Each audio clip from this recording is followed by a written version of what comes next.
You want to talk about crypto? I'd rather talk about crypto. What do you add? Okay, let's talk about crypto. What do you know about crypto? I don't know much about crypto. I know my son lost his ledger numbers, so he has lost his 24 phrases. So he's lost quite a bit of, not a lot, but he's lost, a decent amount. Okay. And he can't find, and if he doesn't find those 24, he lost the wallet. Not the wallet, the letters, the code. The code to enter the wallet. Yeah, he has the wallet. He just doesn't have the code. Passwords. Okay. And how many coins he has? You don't know? I don't know. So he has to find those passcodes. Should we give a call somebody in this world who can help us find the code? Maybe at some point. But then they're gonna steal the. Let's see if he can find them. So he might be able to find them. So that's our crypto talk. Yeah, let's start. We're done with the crypto talk. Start. By the way, I started. It's all start. It's all. What? I'm playing with my nose like this, and you started. It's all recording. Oh, we've been recording since you were talking about your son. You suck. Yeah. I'm gonna remove the first part we were talking about, but I'm gonna keep the crypto part. Keep the crypto part. That's fine. But he has to find the ledger passcode key. Tough. I don't like the way they do that. That's why I never want to invest in crypto because of this madness. It's dangerous. It's like just forget about it. How do you? I lose passwords all the time. Me too. So imagine with the crypto. Yeah. And you put your life savings into it. Some people have. Yeah. Some people lost their life savings because of that. They lost the password. Yeah, they can't find the passwords, and there's no way to retrieve it. Like that sucks. There's got to be new ways of, being able to get people. Like, what about facial recognition only? Yes. And nobody. That's very difficult to do. I think. No, that's a good idea. Yeah, facial recognition or thumbprints. That you can't do. They should have like a crypto bank, like in a regular bank, when you just go in and access your crypto. Yeah, but they're gonna probably do all that. If you think about that's it. The only safest way is to make it a bank again. I think the safest way is in facial. Yeah, but then somebody can chop off your thumb. Oh, well, yeah, they're going to go that far. Okay, then yes, they will. That's a heck of a crime. Bitcoin is like $130,000 right now, so for sure somebody will cut off your... Not 130. It's 125, 120. No, not even that. Yeah, I don't think it's gone to 125. I think it's gone close to maybe 123, maybe. Let's check. I'll check quicker because I'll check quicker than you. I don't think it's gone to 123. Let me see. Maybe I'm wrong. I know 125, no way. I hope I'm right. How much? You said 125. I'm thinking maybe 123. Okay, here it is. It's at 115 right now. All-time high was 123. Yeah. Yeah, 828. So you're pretty close. Thank you. Yeah. But I was more right than you. Always. Well, not always. Always. I'm giving not you always. I mean, you're learning your lessons, but yeah, it's 123, 828. Yeah. So imagine for sure somebody would. Yeah. If you have 10 of those. Oh my God. The rip off your eyes. Remember a long time ago, somebody bought pizza for Bitcoin? Yes, I heard the story. 300 Bitcoin or something like that. Yeah. You imagine that? 300 Bitcoins. 300 Bitcoin. That's how many millions? For one pizza. I think. Yeah. I think. I don't know if it was 300. Do you remember it was 300? Yes. 300? I'm not sure about the number, but I remember the story very well. Pizza thing. Everybody knows story. That, whether it was 30 or 300. I don't think it was 30. I think it was 300. It's about right. I think it's 300. Have you heard about some YouTuber back in 2010 made a YouTube video just begging people to buy the Bitcoin for like it was $1. He's like, just buy a few, just keep it with you. Like that video was there like a guy explaining how it's just. I mean, if at that time you just bought like $10 worth and you just kept it, today you'd be a millionaire. Yeah. Yeah, it's crazy. But I'm not buying any. It's tough when you have no money. Yeah, it's also broke a lot of people too. They get involved and they get too antsy and they get greedy or needy and they sell or they invest where they shouldn't invest, so that's why they always say anybody that invests in crypto should only invest money they can afford to lose, because it's gone. Yeah. True. When you're talking about investments like real estate and all, that's different. But in the crypto market, they said don't invest unless you're willing to lose. But that's even stock market. I mean, that's stock market is, I think it's a little bit safer, don't you think? I mean, first of all, who's going to take your stocks? Is that going to be easy too? Because I don't even hear about that. Okay, is there possible people can take your stock? Safer in that sense, but if we're talking about, well, that's much better then. Money-wise, like for example, look at the Bitcoin; it's always breaking all-time high. Yeah, all-time highs. Yeah. But so I'm saying it's safer to invest in Bitcoin right now more than anything, more than real estate, more than gold, more than anything. It's only going up. We don't know how long it's going to keep going up, but just the past 5 years, it's been going up. Yeah.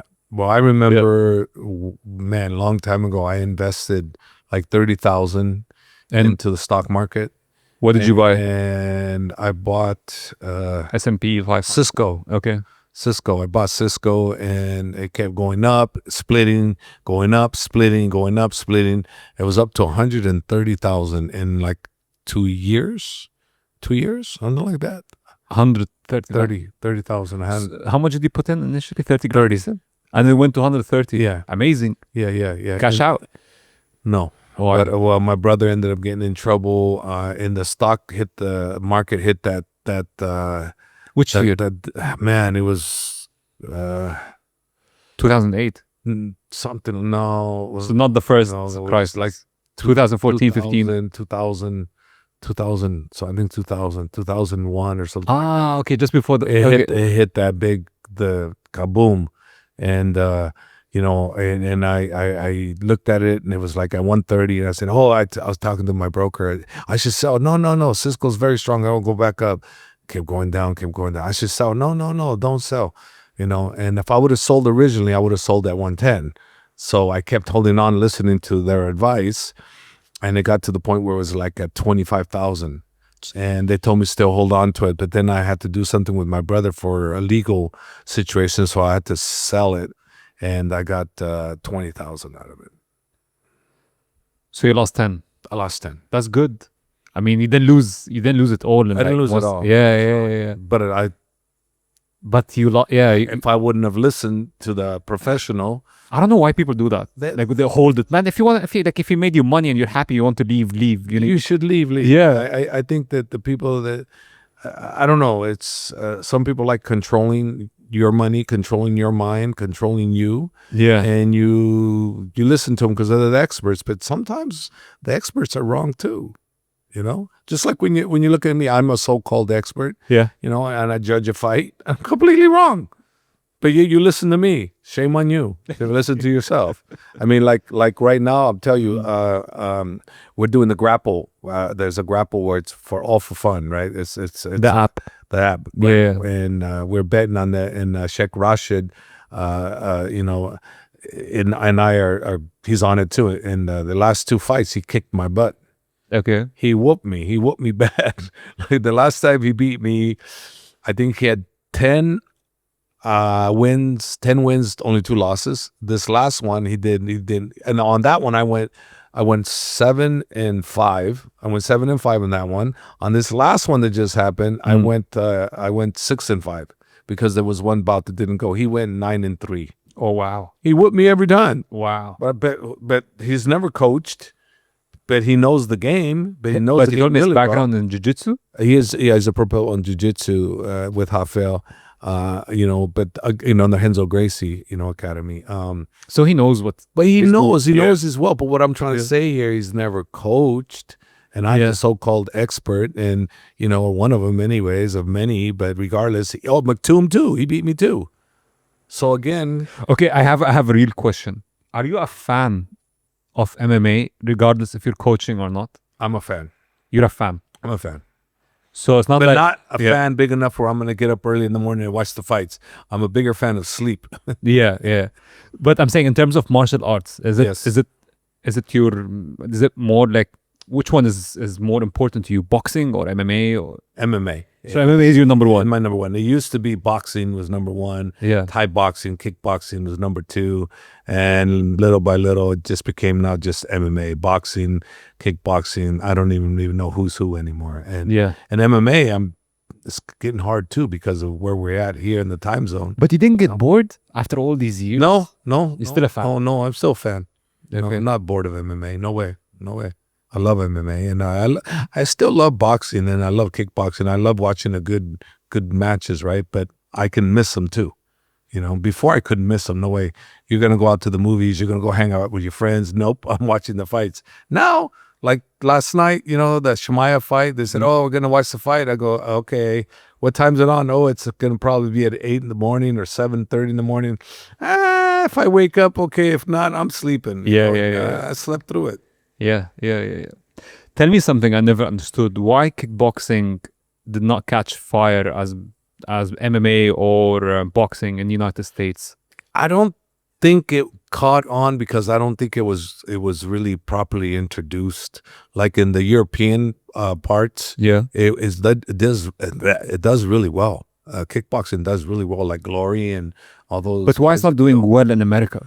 I think because, in my opinion, okay, you don't know what you're following. Okay, you have one that says full contact rules. You have one that says Oriental rules. You have one that says Muay Thai rules. And you have this rules and you have that rules. And he's a world champion here and he's a world champion there. Nobody knows who's who, And oh, I know my friend. Yeah, he's in kickboxing. He won a world title. I'll go, really? Where'd he win? Oh, at some high school, la la la. And I'm like, no, that's why. That's why I think it didn't do so well. So it didn't have like a promotion behind it. It wasn't. That didn't have a set system like the UFC. The MMA is kind of like a set standard 5 rounds. That type of thing. They unified the whole thing. So in kickboxing, there's just too much of it. Too much. You didn't understand who was who. Okay, the reason I'm asking you this is because I have another question, which is I see that the American fans, they prefer striking more than grappling, but yet they don't subscribe to kickboxing, which is purely striking, purely stand-up game, which is like, it always puzzled me that they're fans of MMA, they love MMA, they would pay the pay-per-views, attend the events, but when it comes to kickboxing, they don't. It's just weird. It's like I don't get it. I don't know because I see different. Okay. I do see. I think almost everywhere fans, if they're not striking, they boo. But I think the U.S. I've seen that a lot. But I've also seen a lot of very educated fans in the U.S. that really appreciate the ground game. There's definitely. I'm not saying the whole U.S. market. I don't like the boos, and I don't like the champ for your country type thing. Like, I don't like that, but that's just the way it is, It's like you root for your countrymen, whether you like them or not. And it's like, to me, it's like my country versus your country. Yeah. I just prefer my fighter versus your fighter type thing. But, like I hate those chants, USA, USA. Yeah, it's a bit tribal. Yeah, it's like, it's trivial to me. It's like, it's every person is a person. It's like you can like that person regardless of what country he's from. If you like his fighting style, you like his fighting style. You applaud him, not go against him because he's non-US, or non-Argentinian or non-Brazilian or non-Mexican. It's like, if you find someone that you like, you should be able to applaud and feel good about it, regardless of where country is at, and I understand the mentality that you want to root for somebody that's like you, right? So if I'm looking at 2 fighters and one of them is a Mexican fighter and he's a good guy, and he's a good fighter, and the tendency for me to lean towards him is good unless I know the other fighter. If I know the other fighter, then no, I'm going to go against the Mexican fighter. But if I don't know either one of those fighters, I'll have a tendency to go towards the Mexican fighter because he's more like me. I mean, that's what reality is. We all do that. Yeah. I mean, sports it's very primal. So it hits you on that nerve and you become really tribal towards your countrymen and towards So and that's why sports are famous and they make a lot of money, is because it's primitive. It's in every one of us. Yeah. It's in our DNA, like Dana White says. Yes. I just don't understand, going back to the question, why American fans do not like the grappling as much as striking, yet they do not subscribe to striking-based sports like kickboxing or Muay Thai. Only because if you go to good old US of A and you try to find kickboxing, you're not gonna find it. It's not aired almost anywhere. That's why. That's one of the It's big not in the culture. It's not so much the culture, so much as if it's on TV, they'll watch it. But wrestling is in your culture. Wrestling is. They have wrestling on television, you know, and they even have more jujitsu, you know, flow wrestling. They have all these other organizations that do grappling, and people go watch that, you know. So you are right about the boo-boo, but I think it's mostly the beer drinking kind of guys that do the boo thing. It's okay. I don't mind. I'm not saying I don't like it. So my question is not coming out of judgment. It's just trying to understand the American market. I'm not here to understand why they're booing. I don't care, man. It's fun. To me, it's fun. If you're booing, it's fun. It's not. I don't have a problem with that. I'm trying to understand why kickboxing organizations. My opinion. Every one of them that booed, uneducated. Yes, that's the only thing I can think of. They're watching the fights. They want to see somebody throw down with their hands and feet, and they're not educated with the grappling. So when they start grappling, they start saying stop hugging each other, you know, and they start saying, you know, all a bunch of remarks, you know. But it's just because they're uneducated. They're not into jiu-jitsu. They don't wrestle, so they think they're going to MMA, they're going to see this stand-up stuff when it's really, it's a lot of ground, it's a lot of technical techniques involved here. And it's not about striking, it's about everything. Okay, let me break my question again. For example, the UFC... You keep breaking your question. Didn't I answer it already? No, because the UFC has invested in Power Slap and in this jiu-jitsu tournament. I'm saying, why is the UFC, for example, not starting a Muay Thai promotion or kickboxing? Why would they do jiu-jitsu and Power Slap and forget about kickboxing and Muay Thai, which is more entertaining and people would want that? Yeah, but again, it's hard to follow. I told you at the beginning, it's hard to follow. You don't know who's who. You don't know who's who. You don't know who the champions are. You make it into UFC style. Well, you make weight classes. It takes somebody to do that, bring them back up. But the money, there's no money in it. There's no money. There's no money. So what promoter is going to go out there and do these type of things and make no money? They're not. You know, the only promoter that I know that does the kickboxing thing and he does make money is Scott Coker. He'll do kickboxing and he'll do MMA in one event. He's the only one that I know of other than ONE FC. But ONE FC is in the Asia region, and they're falling apart. Yeah, I think they're going to go under. Based on what I'm hearing. You know, so there you go. It's not organized, and there you go. If you're not organized, and they got incredible fighters. But why are they going under? Because honestly, like they messed it up when they did one round of mixed martial arts, one round of kickboxing. I'm like, even as an MMA fan and stuff, like I tuned out. I'm like, what are you doing? What round is what? Who's the champ? You can't follow it. I'm sorry. The one thing I did like about ONE is when they did the grappling championships. Yeah, I thought that was cool. Just grappling only, so you knew who was who. But when you start mixing it way too much, I think that's a problem. I try to think outside the box. I think that's a problem. Yeah. But look what the UFC is doing. They're doing their own grappling league. Yes. Okay, they're putting it separate. They're not putting it together, which I think is, to me, much better. Because when you focus, the people that want to watch that, they're going to go there. If I want to go to McDonald's, I go to McDonald's. If I want to go to Taco Bell, I'll go to Taco Bell. If I want to go to Burger King, I'll go to Burger King. I don't really want to try all three, usually. Yeah. You know? So. Yeah. I mean, but it worked in MMA. I mean, MMA is literally all three. Just that. But that was the mixture there. They come in, that was the mixture, but it wasn't Taco Bell. It was all of them together, all mixed up in one. Yeah, not every bite is. Yeah. So, yesterday events was crazy. 319. So many nice fights. Carlos Pratas, Lerone Murphy, both of them with a spinning back elbow, knocking out their opponents. Amazing performances.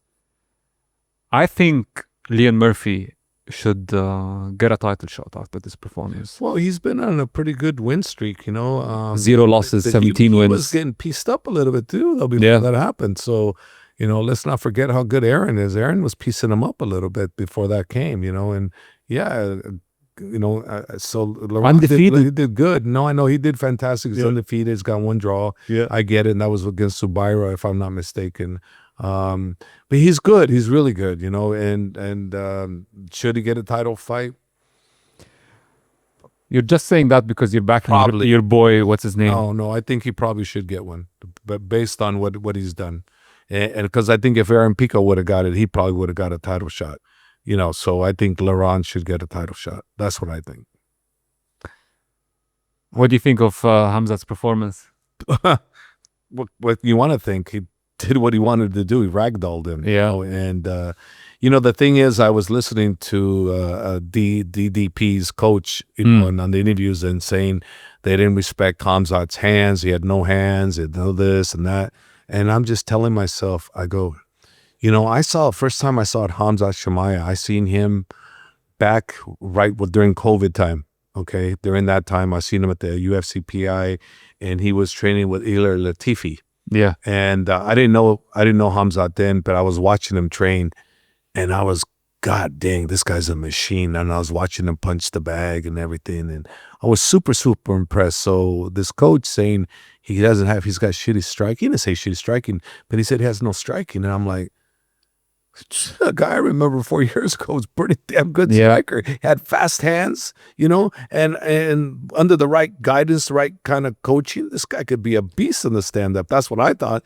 And he was mostly grappling with Latifi, and man, this guy was a beast. I was so impressed with him. So fast forward, and I'm hearing this interviews, and I'm going, why is he saying that? Is he trying to get Under his skin. Khamzat to maybe just show him I could stand? So knowing full well that they wanted him to go away from the game plan of which would be to take DDP down. That's what I would have said. I would have told him exactly what he did. Exactly what I would have had him do. Just go for the takedown. Why? This is your one big opportunity to win the biggest prize. You can be the biggest guy. For a long time we haven't had one this big, right? We have Habibs, we've had other ones, but the guy could be really big. So why risk it? I would tell him, just take him down. And if he gets back up, take him down again. That's what I would be on continuously. And he did that. So, sometimes people go, oh, it was boring, this and that. Well, okay, whose fault is it that it's boring? If the person can't stop you from taking them down and he wants to stand, it's your fault. Stand up. If not, learn your game. That's the way I look at it. I don't look at it like the guy that dominates and uses his game to win. That's what he needs to do to win. Stop the takedown then, and from what I remember, and I could be wrong on this, didn't this coach said we can handle him on the ground too? Yeah, and we can handle his wrestling. And Well, what happened? I don't know what happened. I don't know. He had the whole training camp trying to work out his takedown defense, but clearly he couldn't. Yeah. I mean, you were talking negative about Khamzat striking, and what was the purpose of that? I was trying to figure that one out. I go, is he doing this to bait him into a... But you're right. Yes. Because it happens. I mean, even it happened to... Well, it was a smart plan. If that's what the coach was doing, it was a very smart plan. It just didn't work, Yeah. I mean, even fighters themselves, they just go in it even without anybody saying anything. Like it happened with Habib and Dustin Poirier. Yeah. He just wanted to strike with him. Like everybody's shouting, "Get out!" He means take him down. It happened to me. I got into that on my one fight with Marek Petrosky that I lost in 1994. Some of the people would say that Marek Petrosky can't jab. He's got a bad left shoulder. His left shoulder's no good. This and that. And I'm in the fight, and the guys hit me with that left hook and left jab, and all I kept thinking about, I thought he didn't have bad shoulder. What the hell? That's what I'm thinking in my mind. That was actually going through my mind. So we can get caught up into that psychological mindset of, well, he doesn't have this. So that's why I hate people when they tell you can't do this, you can't do that, or he can do this, and it's not real. That's why I like real reality type things. He's this, he's that, he's this, he's that. He's got strong hands. He doesn't have strong hands, but it has to be real, because if it's a lie, so when you do those comments, you better make sure that you as a coach know exactly what you're talking about. You know your fighter and you know his opponent, because when you say those things, it affects the fighter. Yeah. And in this case, either he's a genius for trying to get Khamzat to get out of the mind of grappling, or he was just did his best I just assume, Yeah. and maybe he did think he could beat him. I don't know. Yes. But to say he had crappy hands, I don't know about that. He looked pretty damn good to me 4 years ago. Really good.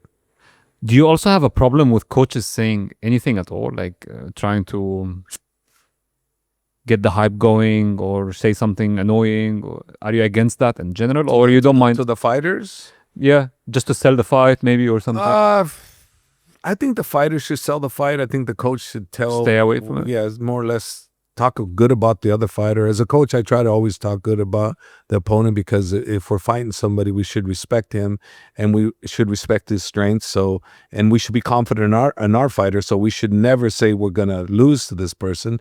But at the same time, too, we need to make it interesting and tell the truth about certain things. Like if the guy's got better boxing than you, then say he's got better boxing than you. But don't just leave it at he's got better boxing. We're beat. Say he's got better boxing, but we have better kicking, we have better distance, or we have a better overall game. You do something where you say the truth, but you got to put the positive on your end, because if you don't, then what are you doing it for? If I say, oh, he beats us everywhere, okay, now what? You just said he beats us everywhere. So, coach, how am I going to beat this guy? Your fighter's going to say, you're not my coach. Yeah.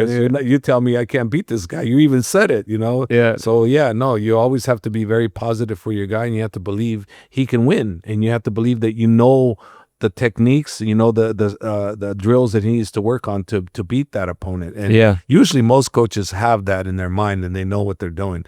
Once in a while, you'll find a coach that doesn't have that and is delusional, but mostly coaches know what they're doing.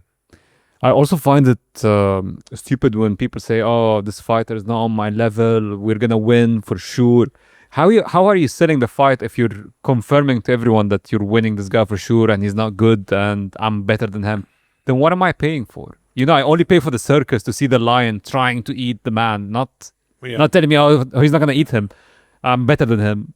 You know what I mean? Like, oh, I actually want to see the... Well, the thing is, when fighters say he's not my level, it's something that they shouldn't say, because it usually ends up biting them in the butt, because the guy that is their level and is hungry and doesn't know that he's not supposed to be on their level, tell him that, because he's coming to tear your head off. So you need to take every fighter you're fighting, with huge respect. Like me, myself, I just use me in this case. I fought one individual 3 times. And the first time I fought him, I beat him up pretty good. It was very decisive, and he didn't win one round. He wanted a rematch with me. And I'm like, God, this guy's not my level, I'm telling myself. But then I said, oh, wait a minute. He wants a rematch. He thinks he can really beat me. So you know what I did? I trained harder for him. I trained harder and harder and harder, because I knew I needed to prove to him, you're not my level. Saying the words is one thing. Proving it is another. So I trained really, really hard for the second fight, and I beat him up worse the second time.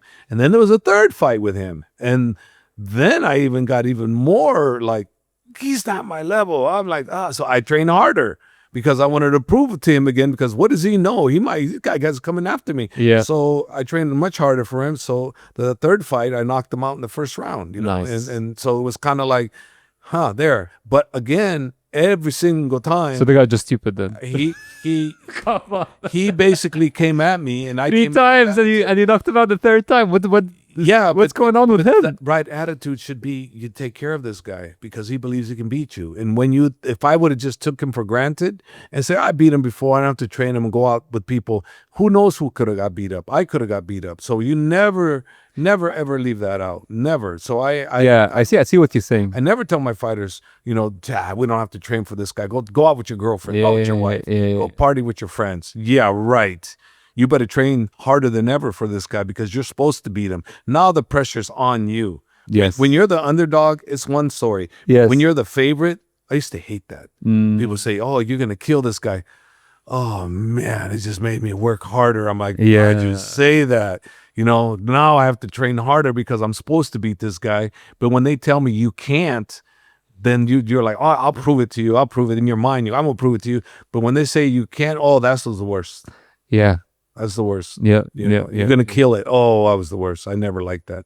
I didn't like anybody talking to me about my fighters. And especially if they said I was going to kill him. I didn't like that. If they say anything, I'd like to hear that he's going to beat you. Yeah. I like that instead. Yeah. I like that instead because I train hard for that, but I train even harder for the guys I'm supposed to beat. Yeah. Giving a recent example, I would say it's Israel Adesanya and Alex Pereira. You know what I mean? Like how he won him 3 times and he came back and he knocked him out. Yeah. But willing to fight him, willing to keep going, Israel Adesanya, and not giving up until he knocked him out is like what you're saying is like, it's like that guy was trying 1 time, 2 times, 3. He's trying to knock you out. He's trying to come after you. I mean, it didn't work, but maybe at the 4th time would have worked. Well, We look never what know. happened. It happened here. Yeah. It happened here. Yeah. So if I had that same mentality, and I'm sure Alex Pereira didn't underestimate Israel. I'm sure Yeah. he took it very serious. But I'm saying myself personally, Yeah. I took it even harder challenge every time this guy wanted to fight with me. So as a coach and as a fighter, I'm telling my fighter, this guy you fought before, don't worry about it. I know, worry about him. Because he's seen you, he's been in there with you, he knows, he thinks there may be something there he can get you on, so you better train hard. That's the right attitude, because you want to go in there and you want to do your best and you want to do good against people that you're supposed to be, but you want to do it in spectacular fashion. And how can you do that if you don't train right? You can't, so you need to go in there properly prepared for everybody. I love it. Let's just end on that. Yeah, we'll end on that. Yeah, it's good. Okay. It's good. Thank you, guys. Please subscribe if you're on YouTube or if you're listening on Spotify or Apple or anywhere. Please subscribe. See you next time.